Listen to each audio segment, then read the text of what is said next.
सत्यनारायण।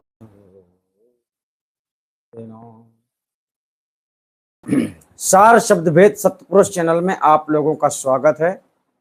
और आज फिर से सदगुरु कबीर साहब की वाणियों के द्वारा आप जानेंगे कि आपको गुरु कैसा बनाना चाहिए।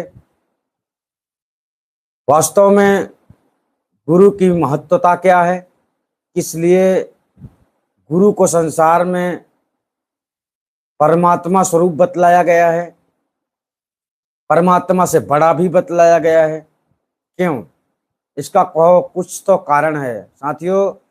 इस संसार में आपको सदगुरु कबीर के ज्ञान पर भरोसा करना होगा। अगर उनके ज्ञान पर भरोसा कर लिया तो आपके जीवन का लक्ष्य जरूर आपको मिलेगा। लेकिन अगर आप पाखंडी गुरुओं के जाल में फंसे रहे तो आपका जीवन नष्ट हो जाएगा, बर्बाद हो जाएगा और आप धोखे में ही अपना जीवन खो देंगे। ठीक है, तो चलिए सदगुरु कबीर साहब ने इस वाणी में क्या बतलाया है। बड़ा आश्चर्यजनक बात बतलाई है। अर्थात इस संसार को देखकर आप बड़ा आश्चर्य मानते हैं। इसी प्रकार संसार में रहने वाले मनुष्य जो कि भक्ति करके मोक्ष प्राप्त कर सकते हैं, उनको देखकर सदगुरु कबीर साहब क्या व्यक्त कर रहे हैं। यानी कि आप लोगों को देखकर सदगुरु कबीर साहब आश्चर्य मान रहे हैं। बात क्या है, चलिए वाणी शुरू करते हैं। शब्द नंबर 5 है, कबीर साहब की बीजक वाणी है और इस शब्द को समझते हैं, इसका अनुवाद को भी समझते हैं। सबसे पहले शब्द आया है, संतो अचरज एक भव भारी। बहुत बड़ी आश्चर्य की बात है। संतो अचरज एक भव भारी, कहो तो कोपति आई। अर्थात सदगुरु कबीर साहब कहना चाहते हैं कि अगर मैं कहूं तो कौन मेरी बात मानेगा, मेरे पीछे कौन आएगा। चलिए, अगर आप समझदार होंगे तो आप जरूर सदगुरु कबीर साहब का पीछा करेंगे। चलिए, चेतन आत्मा और जड़ प्रकृति पर विचार बतलाया है साहब ने यहाँ पर। यानी कि गुरु तो आप बनाते हैं, गुरु से आप भारी ज्ञान लेते हैं, ज्यादा से ज्यादा ज्ञान अर्जित करने का प्रयास करते हैं, लेकिन वही ज्ञान आपको गुरु नहीं दे पाते हैं जिससे आपका सारा काम होने वाला है, और दुनिया भर का ज्ञान दे देते हैं। तो यहाँ पर साहब ने कुछ विशेष बातें समझाई। चलिए अर्थ में चलते हैं। सदगुरु कबीर कहते हैं कि हे संतो, एक बड़ा ही आश्चर्य हुआ है। यदि मैं सत्य कहूं तो कौन विश्वास करेगा। सदगुरु कबीर साहब सत्य कहते थे, सत्य बोलते थे, और उनके समय में भी उनकी बात मानने वाले लोग बहुत कम थे। क्योंकि जब तक आपके अंदर विवेक नहीं होगा तो आप सत्य को परख नहीं सकते। परमात्मा से प्रेम नहीं होगा तो आपके अंदर का ब्रह्म नहीं जागेगा। ब्रह्म नहीं जागेगा तो सत्य असत्य को समझने की क्षमता आप में नहीं होगी। तो यही कोशिश करना है कि सत्य को समझने का प्रयास करना, इसमें आपकी भलाई है। नहीं समझोगे तो आपका ही नुकसान है।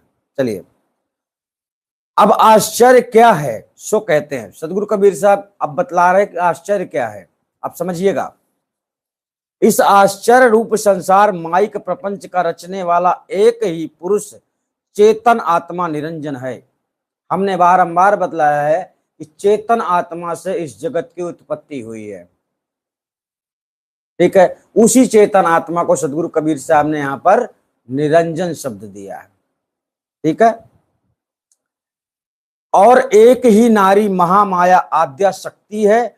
वही 5 तत्व 3 गुण जड़ प्रकृति की स्वामिनी है, और ब्रह्मांडी आत्मा ईश्वर निरंजन उसका भी स्वामी है।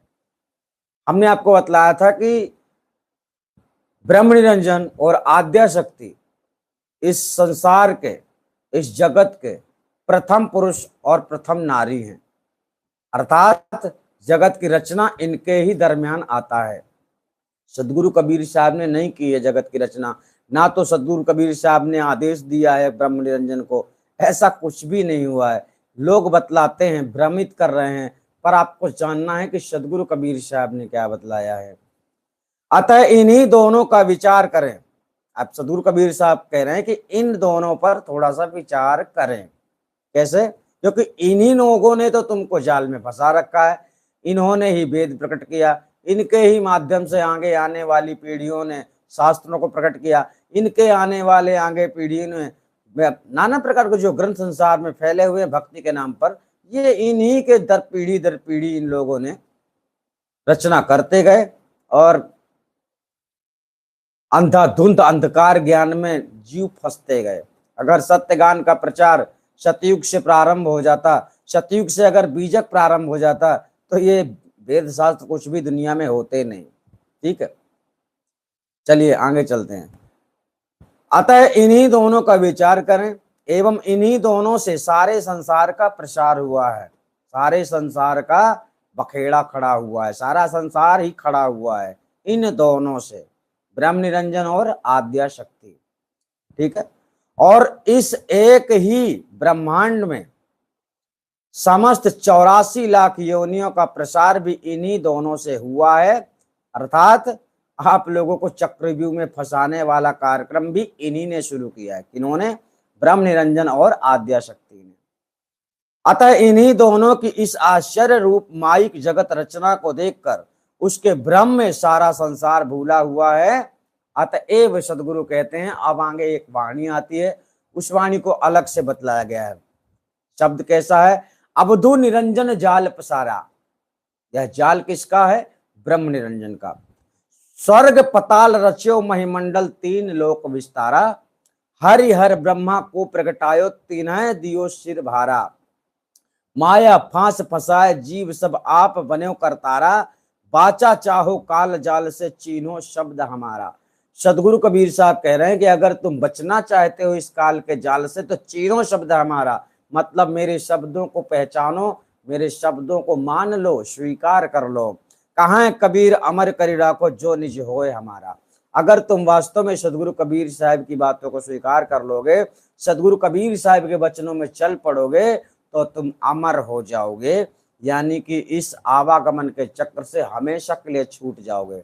और अगर आपको लगता है कि संसार के पाखंडी गुरुआ लोग, जो लोग के लालची हैं, कामी क्रोधी एवं ऐश्वर्यों में चल रहे हैं, मान बढ़ाई के भूखे हैं, ऐसे लोग अगर आपका कल्याण कर देंगे, आपको ऐसा लगता है, तो आपका विचार जो है तो गलत है। क्योंकि सदगुरु कबीर साहब धन कमाने के लिए तो ज्ञान प्रचार किए नहीं, उन्होंने सेवा का मार्ग दिया है। क्योंकि संसार में वो जानते हैं कि संसारी लोग जो हैं तो जल्दी भटक जाते हैं। अगर हम परेशान हो गए तो हम झूठ बोलना शुरू कर दें, ऐसा भी हो सकता है। लेकिन ऐसा नहीं होगा, क्योंकि हमारी बात थोड़ा अलग है। हमारा उद्देश्य ही जीवन का यही था जो कि हम कर रहे हैं। बाकी संसारी लोग जो है आपको भ्रमित करने में कमी नहीं करेंगे, पूरी कोशिश करेंगे आप भ्रमित रहे आओ। ये नहीं चाहते हैं कि आप दूसरे गुरु की शरण में जाओ। हम तो कहते हैं अगर कबीर साहब से भी अच्छा ज्ञान आपको किसी और का ज्ञान लगता है तो आपको और आगे जाना चाहिए। पर हम ये भी कहते हैं कि कबीर से आगे ज्ञान किसी का है नहीं, क्योंकि परमात्मा के आगे कोई है नहीं। और कबीर जी ने उनका ज्ञान दे दिया है। किसका ज्ञान? परमात्मा का। यानी जिसको संसार खोज रहा है, जिसको सब खोज रहे हैं, जो जिसकी आशा सब करते हैं, जिसके भरोसे सब हैं, जो सर्व सुखों का स्वामी है, उसके बारे में तो साहब ने विशेष रूप से परिचय ही करवा दिया, मिला ही दिया है। तो इसलिए परमात्मा के ऊपर तो कुछ हो नहीं सकता, ये हमारा मानना भी है और ये जानना भी है, क्योंकि वो अंत है इस जगत का। ठीक है, कहाँ है कबीर अमर कर रखो जो निज होए हमारा। यानी सदगुरु कबीर साहब का होना छोटी बात नहीं है, कबीर पंथी बनना छोटी बात नहीं है। तो लोग क्या है कि आजकल पाखंडी गुरुओं की शरण में जाकर आप लोग अपने आप को कबीर पंथी मानने लगते हैं। अगर कबीर की वाणी आपको हजम नहीं हो रही तो आप समझ लीजिए कि आप कबीर पंथी नहीं हैं, आप अपने आप को समझ रहे हैं। सो आपकी मर्जी है आगे आपको क्या करना है। चलिए अब दूसरा शब्द जानते हैं। एक है पुरुष एक है नारी ताकर करहूं विचारा। ठीक, अब यहां पर हाँ, एक ही पुरुष एक है नारी ताकर करहूं विचारा। अब इस पर थोड़ा सा समझ लीजिए। सदगुरु कबीर साहब कह रहे हैं एक ही नारी ब्रह्मांडी आत्मा ईश्वर निरंजन की त्रिगुणात्मक इच्छा शक्ति रूपा महामाया आद्या ने संपूर्ण विश्व रूप सृष्टि का जाल फैलाया है, जिसको देखकर सारे संसार में सब जीवों को भय, चिंता तथा संशय आदि हो गया है। मतलब बहुत सारी समस्याएं खड़ी हो गई हैं। अन्न की तो बात क्या क्या ही, किंतु स्वयं ब्रह्मा विष्णु महेश भी खोजते खोजते थक गए, फिर भी किसी ने उसका अंत नहीं पाया। ठीक है, अब यहां पर आप समझ लीजिए कि आप लोग कितनी पीढ़ी में आते हैं। स्वयं ब्रह्मा विष्णु महेश भी उस आदि अंत का पता लगाने के लिए कोशिश किए, उस माया का भी अंत नहीं पाया, और आप तो परमात्मा को पाने की चेष्टा कर रहे हैं, परमात्मा को खोजने के प्रयास में हैं, तो आपके बस की बात नहीं है। परमात्मा को मिलाने वाला अगर गुरु मिल गया तो आपका जीवन सफल है। आप खोज रहे हैं तो ये आपका अहंकार है, उसे किसी ने नहीं खोज पाया। जो अंतर्यामी माने जाते हैं ना, जो इस भूमंडल के स्वामी माने जाते हैं ना, उनके भी बस की बात नहीं है कि परमात्मा को खोज लें। और उसकी जानकारी देने वाले सच्चे गुरु होते हैं, वही भेद सबसे न्यारा है। ठीक है, एक अंड सकल 84 भरम भूल संसारा, एक नारी जाल पसारा जग में भया अंदेशा, खोजत खोजत काहू अंत न पाया ब्रह्मा विष्णु महेशा। ठीक, खोजते खोजते मतलब आप भी खोज ही रहे हैं, तो आप खोज नहीं सकते। अंत तो उसने नहीं पाया जिनको इस जगत का भार दिया गया है, जो इस जगत को चला रहे हैं, जिनके ऊपर इस जगत का भार सौंपा गया है कि तुम्हारा ये काम है, तुम्हारा ये काम है, वो सारे संसार को चला रहे हैं।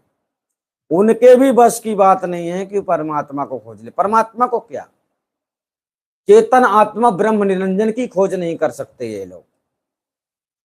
आद्य शक्ति की महामाया का भी खोज नहीं कर सकते, विस्तार नहीं जान सकते, कहां तक है इसका, कहां अंत है इसका, ये भी नहीं जानते। ब्रह्मा विष्णु महेशा, समझ लीजिए, ये भी नहीं जानते।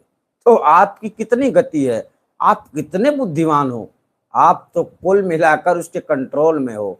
सत्य ही आपकी रक्षा कर सकता है इस मार्ग में, सत्य ही आपको बचा सकता है। सत्य, केवल सत्य, और कोई नहीं। कोई गुरु आपकी रक्षा नहीं कर सकता, क्योंकि गुरु तो वो होता है जिसके पास ज्ञान होता है, और ज्ञान आपको प्राप्त करना है। ज्ञान प्राप्त करने के लिए आप गुरु बनाते हैं, और ज्ञान आपको सत्य चाहिए। अगर सतगुरु मिलता है तो सत्य ज्ञान देता है, वो झूठा गुरु मिला, पाखंडी गुरु मिला, तो आपको आडंबरों में उलझा देता है। तो आपकी रक्षा करने वाला कौन है? सत्य। उत्पत्ति प्रलय 4 युग बीता, काल बली से कोई ना बचैया, कहें कबीर सुनो भाई साधो, सत्य शब्द एक होय सहाइया। इस बात का ध्यान रखिएगा कि आपकी रक्षा करने वाला अगर कोई संसार में है तो वो सत्य है, और वो आप में है, आप में ही है वह सत्य, और आप जानते नहीं हो, इसलिए गुरु का सहयोग लेना पड़ता है। गुरु के द्वारा उस सत्य को आप जान पाते हैं, उस सत्य मार्ग को आप जान पाते हैं। देखो, इंसान ही गुरु होता है, इंसान ही चेला होता है। तो गुरु वही है जिसके पास ज्ञान है, चेला वही है जिसके पास ज्ञान नहीं है। ज्ञान लेने वाला चेला, ज्ञान देने वाला गुरु, इतना ही अंतर है। तो उस सत्य को, जिस सत्य मार्ग में सतगुरु होते हैं, उसी सत्य मार्ग में चलाते हैं आपको। जो ज्ञान गुरु को होता है वही ज्ञान गुरु आपको दे देते हैं, यानी गुरु आपको अपने जैसा ही बना लेते हैं। पर बनोगे तब जब आप गुरु की आज्ञा का पालन करेंगे। आपको अपने मर्जी से चलना है, आपको अपने मर्जी का काम करना है, तो फिर आपको गुरु नहीं बचा सकता है। वही हमने बतलाया कि आपकी रक्षा करने वाला इस संसार में केवल सत्य है, बाकी किसी पर भरोसा मत करना। कोई अवतारी पुरुष, कोई महापुरुष, कोई कबीर, कोई फलाना ढिमका, जितने को आप मानते हैं। कबीर, अगर कबीर की बस की बात होती वो सब जीवों को मुक्त कर दें तो आए तो थे, चाहते सृष्टि का विनाश कर देते। कबीर परमात्मा है, बहुत लोग कहते हैं ऐसा, कबीर परमात्मा नहीं है। लेकिन आप जानते नहीं कि आप उलझे कैसे हो। अरे खुद से उलझे हो भाई, तो खुद से ही सुलझना है। इसका तरीका सदगुरु कबीर साहब बतलाते हैं, यही तरीका गुरु बतलाते हैं। तो आप लोग क्या करते हैं, किताबों में तरीका ढूंढ रहे हैं। नहीं नहीं, आपकी स्थिति क्या है, आपकी परिस्थिति क्या है, आपकी समस्या क्या है, इन समस्याओं का निदान कैसे होगा, आप गुरु से पूछेंगे, वह आपको रास्ता देंगे। मतलब आपके सामने तो चमत्कार कर दिया जाए तो आप लोग तो बहक जाएंगे। तो आपको इन सब चीजों से हटाने वाला काम गुरु का होता है कि आप किसी भी प्रकार से काल निरंजन के जाल में ना फंसे। ठीक है, चलिए। खोजत खोजत काहू अंत न पाया ब्रह्मा विष्णु महेशा। यहां से समझ लीजिए कि जब इनके बस की नहीं हुई तो तुम क्या कर सकते हो, तुम्हारी गिनती किस में है। ठीक है, अहंकार बस आप अपने आप को कुछ भी समझ लीजिए, लेकिन सत्य तो यही है कि सदगुरु कबीर साहब झूठ नहीं बोले।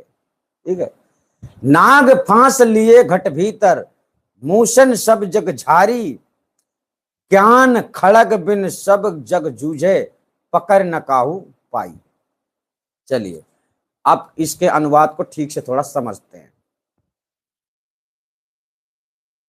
वह माया, अब ध्यान रखना, वह माया ने अपना नांग फांस फेंका हुआ है, जिस नांग फांस में राम लक्ष्मण को भी बांध दिया गया था, इसी प्रकार से नाग फांस में सारे संसार को बांधा गया। अब चलिए कौन सा नाग फांस है। वह माया सत्व रज तम रूप त्रिगुण की माया, त्रिगुण की नाग फांस लिए सबके हृदय देश मन में बसी हुई है। कहां बसी हुई है? हृदय देश मन में।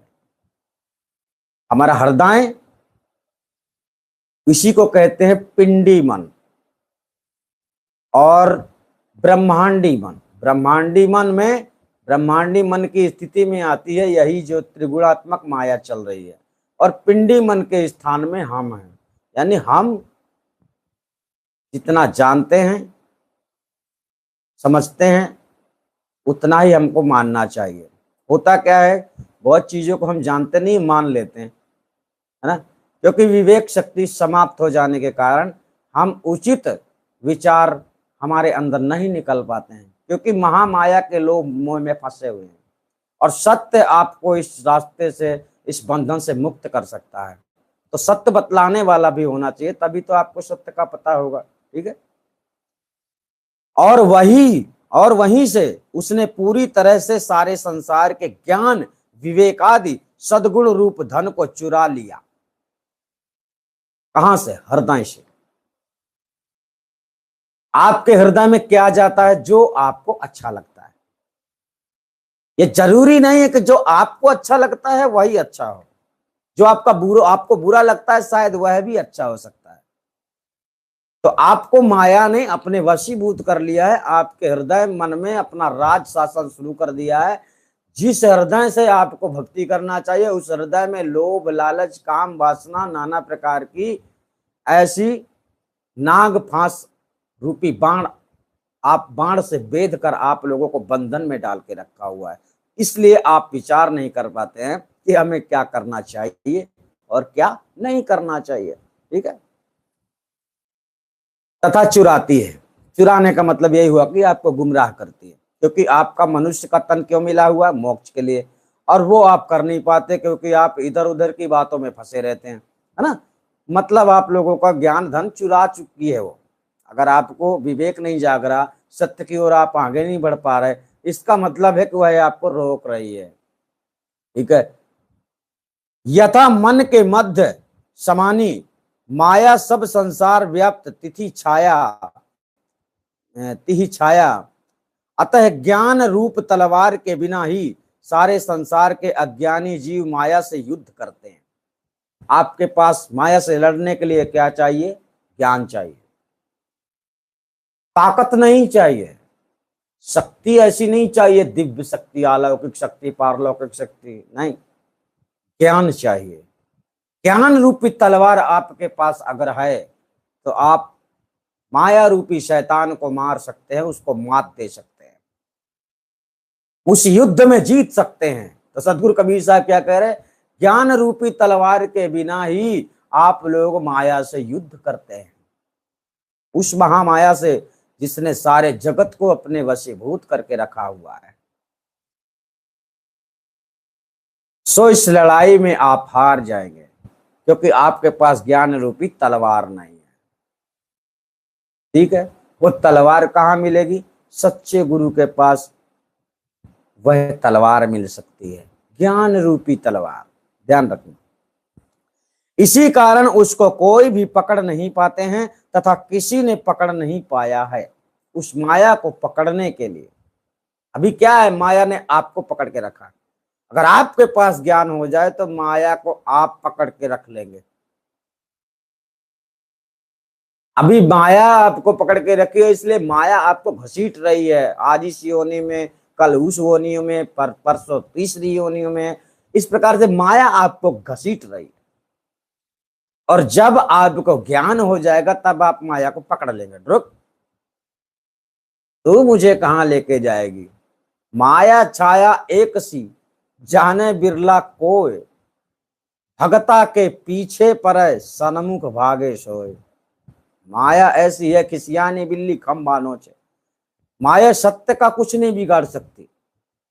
सत्य बोलने वाले को माया परास्त नहीं कर सकती। सत्य मार्ग में चलने वाले को माया परास्त नहीं कर सकती, क्योंकि जब तक आपका मन इस संसार में लगा हुआ है तब तक माया आपको पूरी कोशिश करेगी गिराने की, पूरी कोशिश करेगी तुम्हारे सत्य धर्म को नष्ट करने की।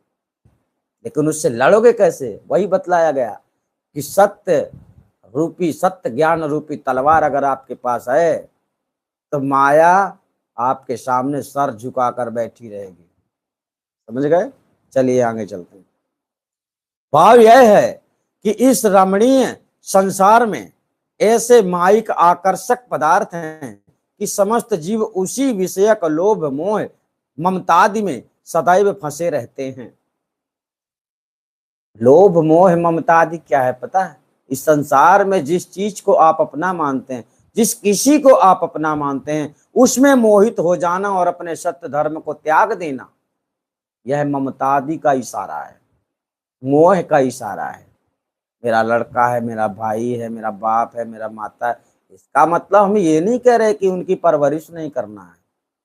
मतलब ये कह रहे कि आपके लक्ष्य में एक निशाना होना चाहिए कि मेरा वास्तविक काम ये है, बाकी सारे काम पीछे।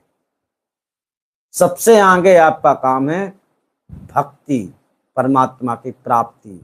इसे निशाने में रखना होता है कि हर काम बिगड़ जाए लेकिन ये काम नहीं बिगड़ना चाहिए, क्योंकि ये काम बिगड़ा तो तुम्हारा जीवन नष्ट।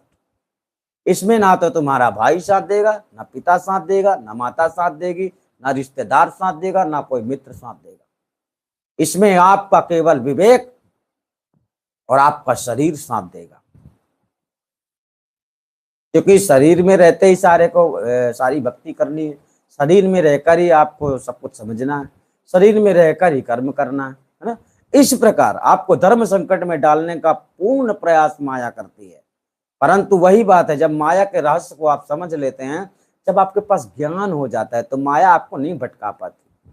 अब आपके पास कोई जादूगर जादू कर दे, कोई ऐसी आश्चर्यजनक क्रिया कर दे जिससे आप समझे अरे ये तो बड़ा ताकतवर है, यही चल रहा है, ये तो बड़ा शक्तिशाली है, बड़ा अंतर्यामी है, सजान लेता है, वह सजान, अरे क्या है सब बकेड़ा।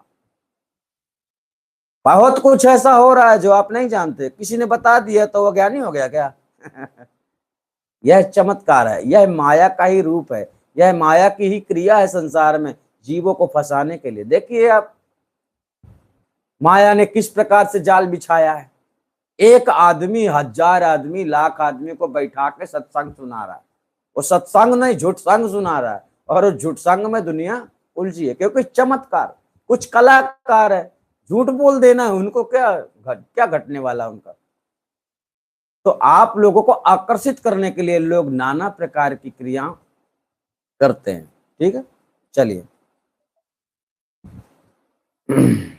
भाव यह है कि इस रमणीय संसार में ऐसे माइक आकर्षक पदार्थ हैं। भाव यह है कि इस रमणीय संसार में ऐसे माइक आकर्षक पदार्थ हैं कि समस्त जीव उसी विषय का लोभ मोह ममतादि में सदैव फंसे रहते हैं।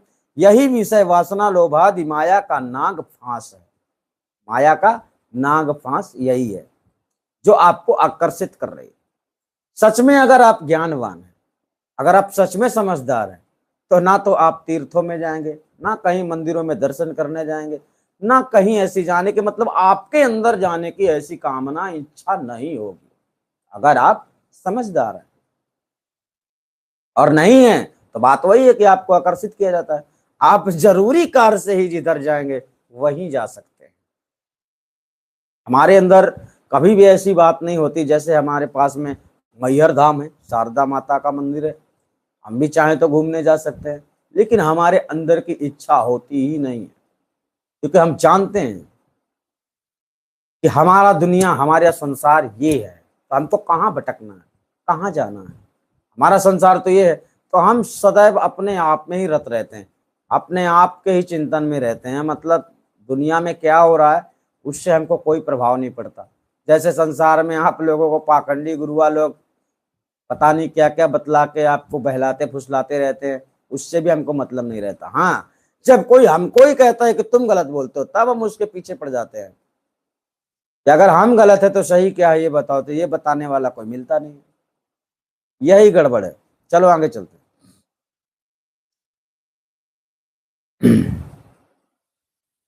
हाँ,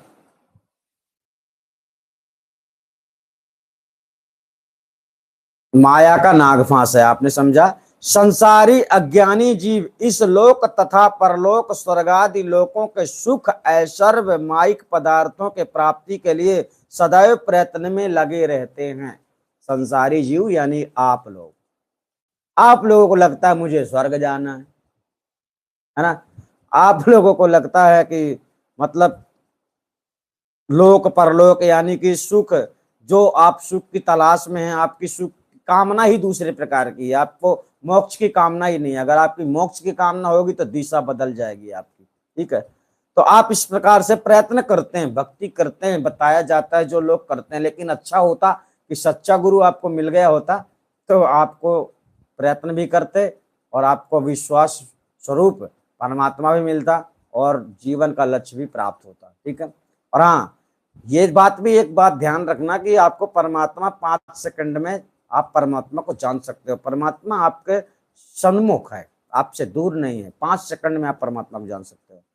ऐसा जानने के लिए आपको आदि अनादि मुक्ति पंथ में जुड़ना होता है, जो कि आप घर बैठे जुड़ सकते हैं, ठीक है। मतलब यहीं पर आपको जुड़ना है, तो आपको भविष्य में परमात्मा के दर्शन होंगे साक्षात, मरने से पहले, ठीक है। चलिए आगे बढ़ते हैं।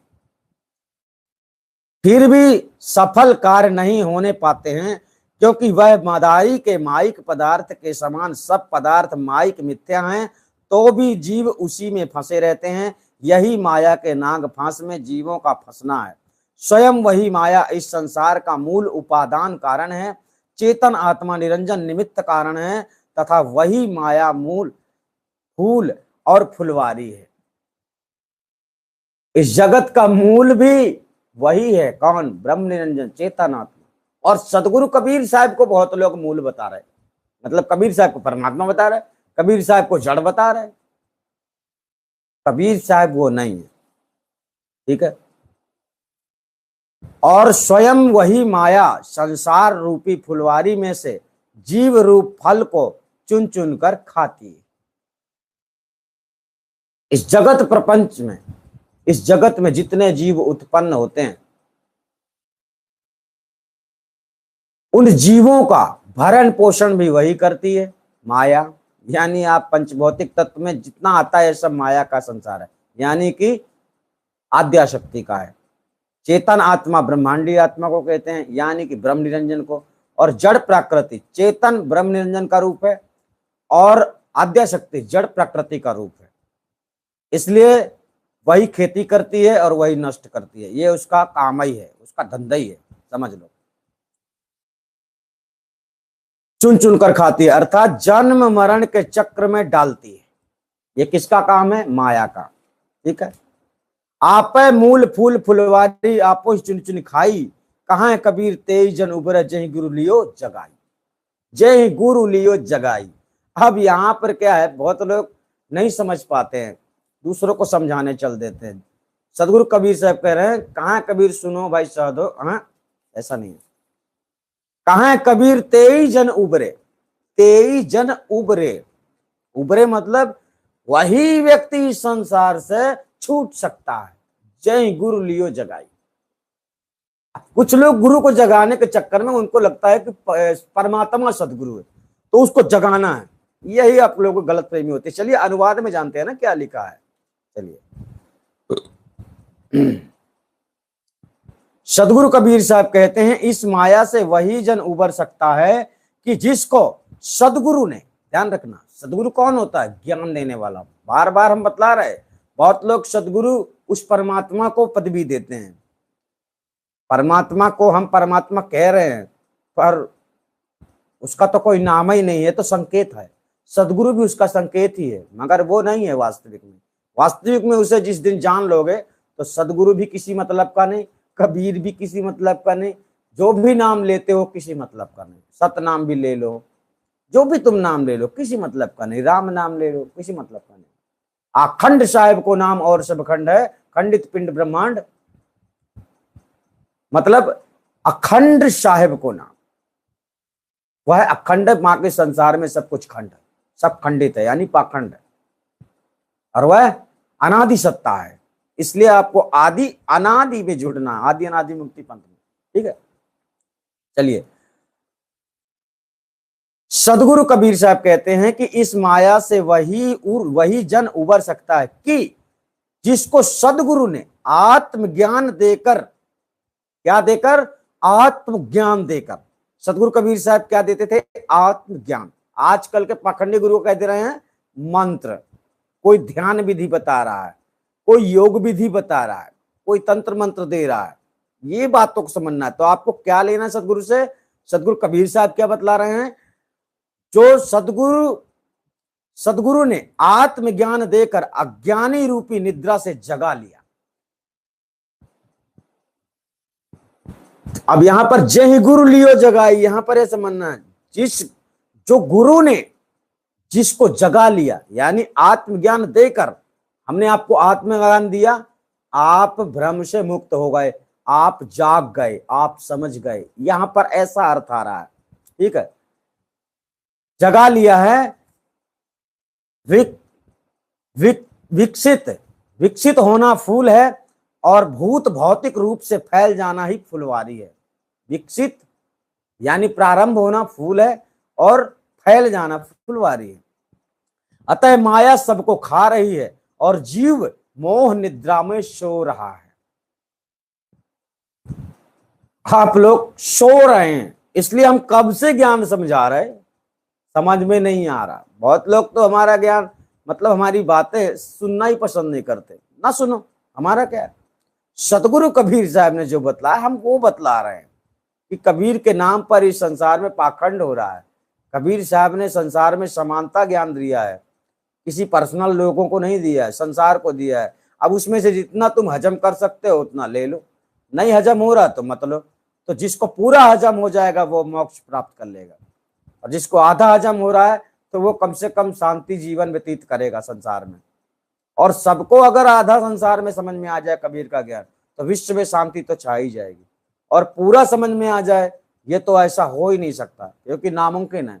साहिब का ज्ञान जो है, साहिब की वाणी जो है, विरले लोग समझते हैं, करोड़ों में एक, लाखों में एक, हर कोई नहीं समझ सकता है। इसलिए इस माया के मुख से वही बच सकता है जो सच्चे सदगुरु की शरण में जाता है और सदगुरु आत्मा तथा सार सबित परमात्मा का स्वरूप ज्ञान देकर जगा देता है। सदगुरु का काम क्या है? आत्मा तथा परमात्मा का परिचय करवाना। आप अभी सो रहे हैं मोह निद्रा में, अज्ञानता के घोर अंधकार में आप भटक रहे हैं, और उस अंधकार में प्रकाश डालने वाला एक सच्चा गुरु होता है जो आपको जगा देता है कि बेटा इस संसार के भ्रमित परपंचों से दूर रहो, तुम अपने लक्ष्य को प्राप्त करने के लिए सत्मार्ग में चलो। ये गुरु का ज्ञान होता है। लेकिन यहाँ क्या होता है?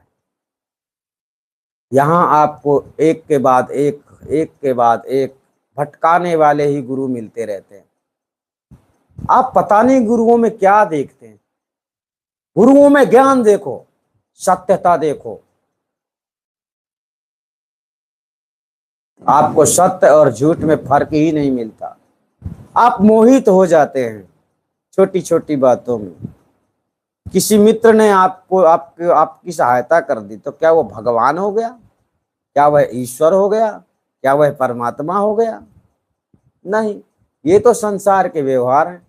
हर गुरु की कला है, हर गुरु अच्छे मार्ग ही बतलाता है, अच्छे उपदेश ही देता है कि आपको आपके जीवन में शांति आए। कोई गुरु ऐसा थोड़ी चाहता है कि मेरे चेला के साथ मतलब तकलीफ हो, मेरे चेला को तकलीफ हो, कोई ऐसा गुरु थोड़ी चाहता है।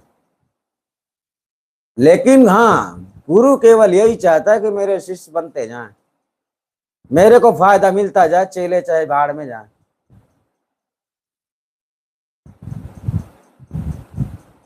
गलिन गलिन गुरुआ फिरे, कंठी माला ले हैं, स्वर्ग जाओ चाहे नरक पे, हमें टका परदनी देव, हमें रुपया देव, यही बात आ गई।